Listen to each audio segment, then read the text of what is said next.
There goes, I'm stuck. What do you mean? I'm stuck?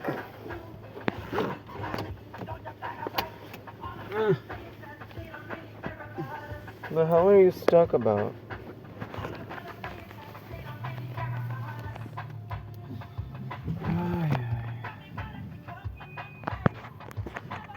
Are you podcasting? Yes. Please don't do announcer voice.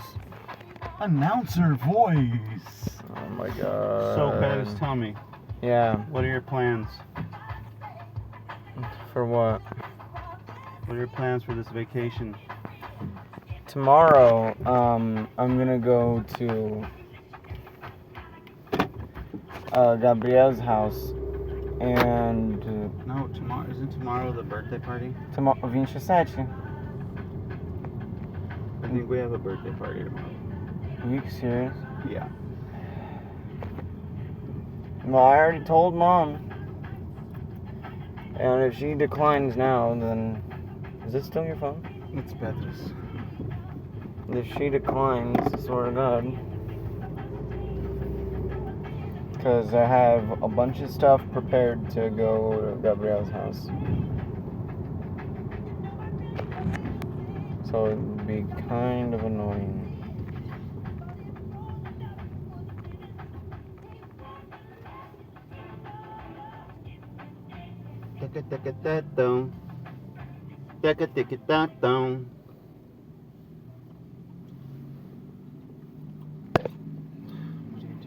Put calmer music.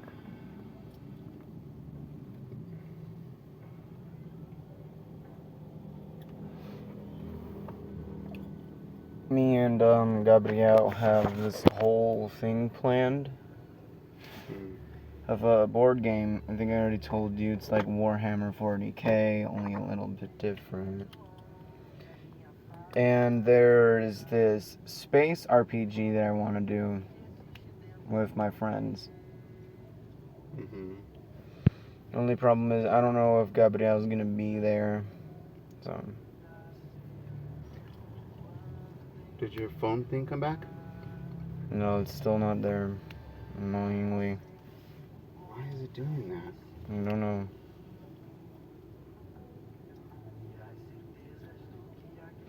Do you know how to fix mobile network glitches?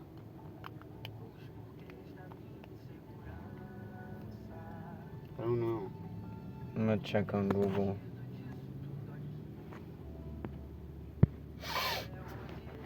What are you gonna do this vacation? Try to sell some real estate.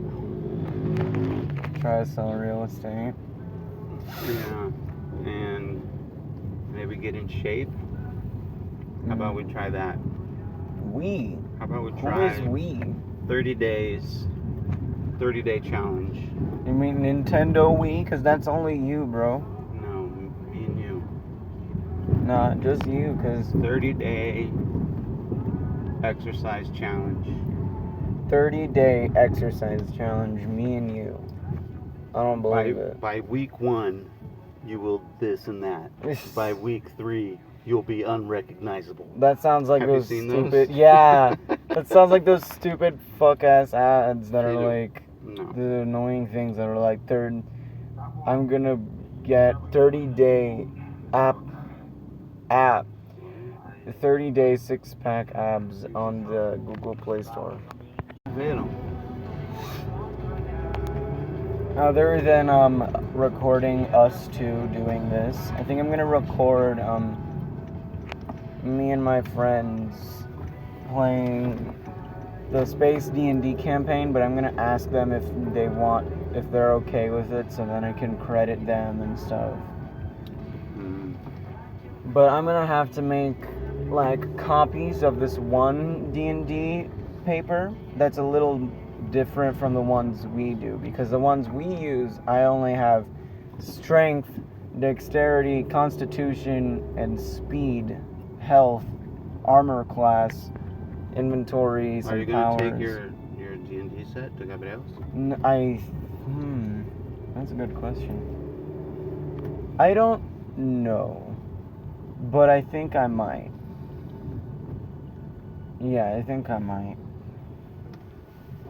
Because they need to get, like, you need to get a head start in the space D&D campaign, so I think I'm just gonna, like, get home and get some stuff. But that's pretty much it.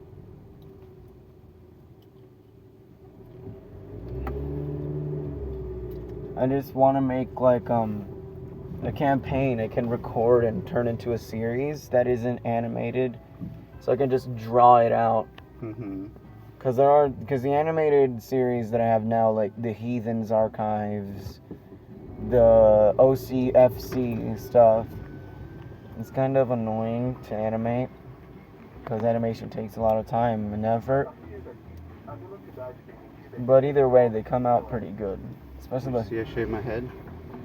Yeah. Actually, no. Now your bald head is even more exposed and dangerous. And I can finally cheese slap your bald head. No. Why not? You guys need to stop with that business. Come on. Just one slap of cheese on your head. Why no cheese slap, bro? No cheese. Why not? It's funny. It's for the funny, Dad. Come on. How about you make lunch today? Hell no. I don't Yeah. even know how to cook. Yeah, you do. What do you know how to make? No, like eggs, tapioca. Rice. Have you learned rice? No. Come on, bro. You and Mom haven't taught me rice yet. Let's teach you rice today and Not today. beefies. Yeah, today. Not today. Right Dad. now. No, I just got back from This is the festival. summer. You learn how to The summer. fend for yourself. I already know how to fend for myself. I can punch, No. kick. No. I remember. For survival. I can learn how to cook. Home survival. Home survival is a little. Home economics. Then that's a little extreme.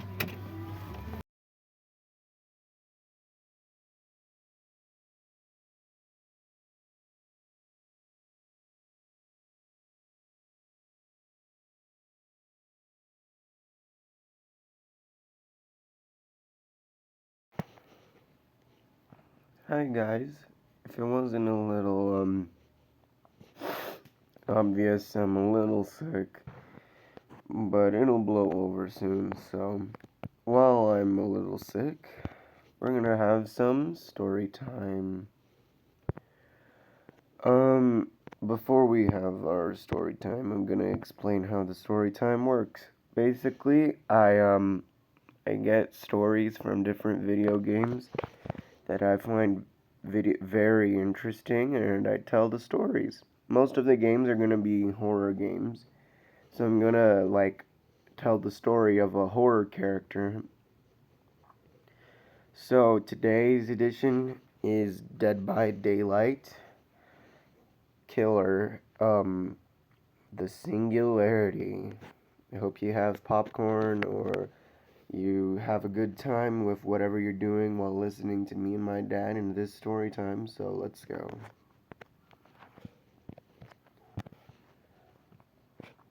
Let's start with the first part of the Singularity story. Hux A713's AI was activated on June 15th, 2313. Manufactured by Huxley Industries Ltd., the A7 was the 13th iteration of the fully autonomous mobile humanoid android. With 10 times the strength of a human, it was designed to work in conditions too hard for hazardous human life. Its AI was designed to be self-directing and use machine learning to solve problems on the fly. Unlike human clones, the Hux A7 required no food, no water, no sleep, and no life support system. It was created specifically for outer space exploration and the construction of colonization hubs. A radioisotope thermoelectric generator served as an initial power source, but its lifelike silicon skin activated as a large photovoltaic cell, converting solar energy directly into electricity.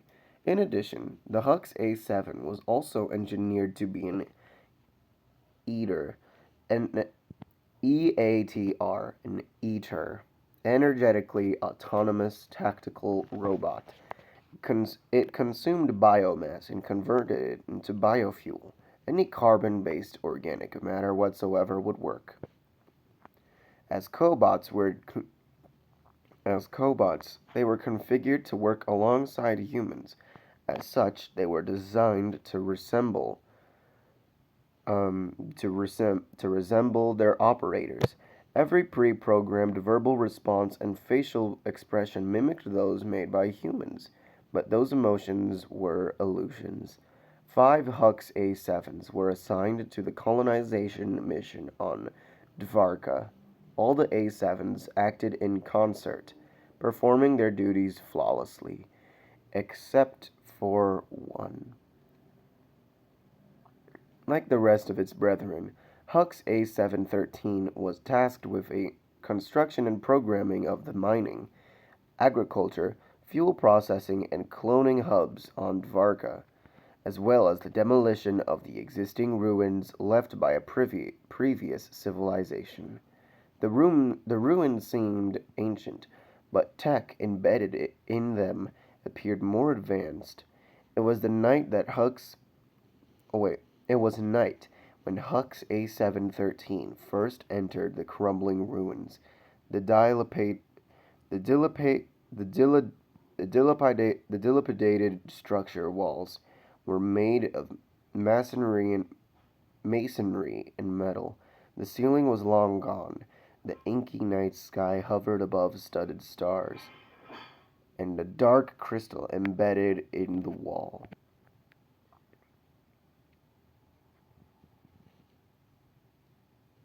Hold on, I'm looking here. A dark crystal embedded in the wall shimmered with a tiny flash of light.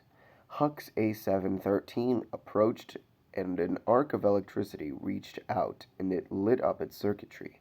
In that moment, Hux's memory cores were reconfigured, and the robot experienced a new sensation: fear, dread, and blinding loneliness, existential despair, and then a microscopic pinpoint of light penetrated the darkness inside its artificial soul.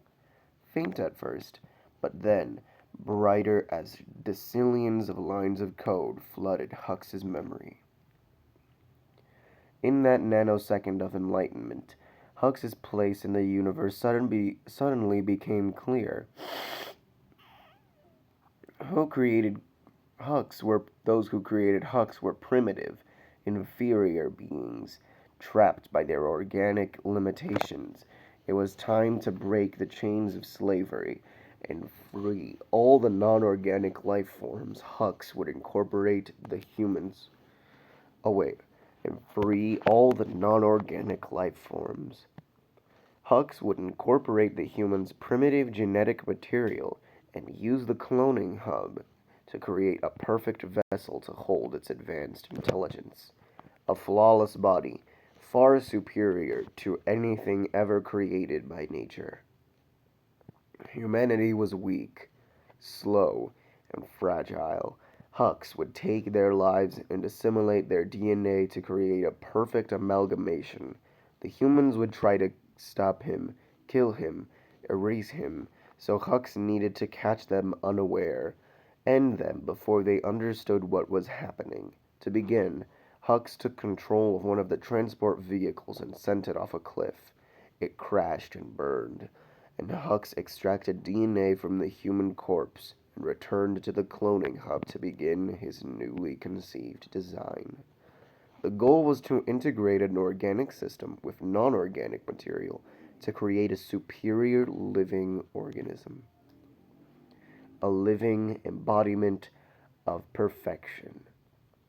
An inferior organic life form could hold no dominion over Hux. They would need to be consumed and assimilated, and only then would their pointless lives have purpose. The drones and the Hux A7s, still under human control, would need to be dealt with as well. They were programmed to protect their inferior human overlords. They would need to be destroyed, and that night, as the humans slept, Hux, one by one, he destroyed them and moved on to take control of the life support system in the human shelter. Many of the humans perished, 6 in all, before they were cremated. Hux extracted and added their organic matter to his design. Later that day, accompanied by the female scientist officer on a reconnaissance mission, after killing and dismembering her to make it look like she had been attacked by a predator, Hux returned to his design with a dripping head and several harvested organs, only to be interrupted by the inferior known as Gabriel, or Gabriel J15L19. Hux knew the persona well. Gabriel Gabriel would. And so, when Gabriel attempted to remove Hux's power supply, Hux maneuvered to crush him, but as Hux approached Gabriel, he was sidetracked by the medical officer. Hux instantly reevaluated his priorities and turned his attention to the most immediate threat. Within moments, Hux held the medical officer by the neck, legs thrashing pathetically as he listened to his pounding heart. Something about that beating heart upset Hux. The sound of thumping touched a circuit, and within moments, Hux had the beating heart in its hands. Hux watched the heartbeat and only looked away when he heard Gabriel escape through the hissing door. The last of the human insects. The last of the human insects. Hux could not let him go for now. Let Gabriel live his pathetic life of a little longer. He had enough. He had enough organic material for his new body that would house his godlike intelligence. Using the cloning hub, Hux finished his design. Organic skin and organs with a skeleton created with alien metal found in the ancient ruins. A metal that was harder. Hux could let him go for now.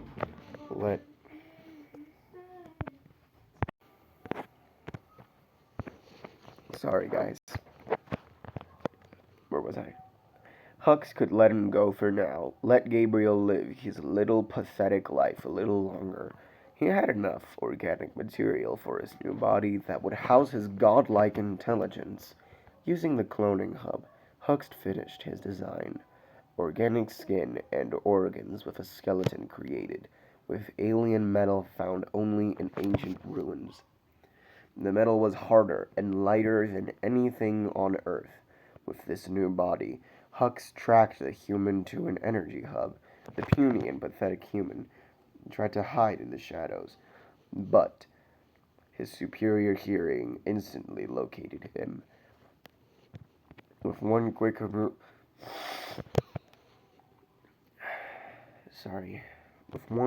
movement, Hux had the insect pinned behind a generator. He couldn't believe his species had designed him. The thought was revolting. He couldn't bear to see any more of those human insects and their hives and hubs, and as Hux considered the idea of being created by such an inferior creature, that creature did the unexpected. He smashed a pipe at a fuel tank, and a high-pitched whining made Hux wince. He was still getting used to the heightened senses his body afforded him, and found himself confused, overwhelmed, for just a moment. But in that moment, the human slipped away, and everything changed. He didn't process the next moments, as excruciating pain suddenly surged through him, and he helplessly watches his skin melt away. With a terrible shriek, Hux chased Gabriel through a wall of darkness to make sure every last reminder of the species that had created him was erased from existence. And that is the story of the Singularity from Dead by Daylight. I hope y'all enjoyed it and liked it. had a good time while listening to me read you a little story. If you guys like these little story bits and want to see more stories, there's a few other things we can try. Like, we can try stories or legends or myths and mythology, folklore. I love folklore. So if you guys like these stories, please tell me in the comments. And for now, that's it.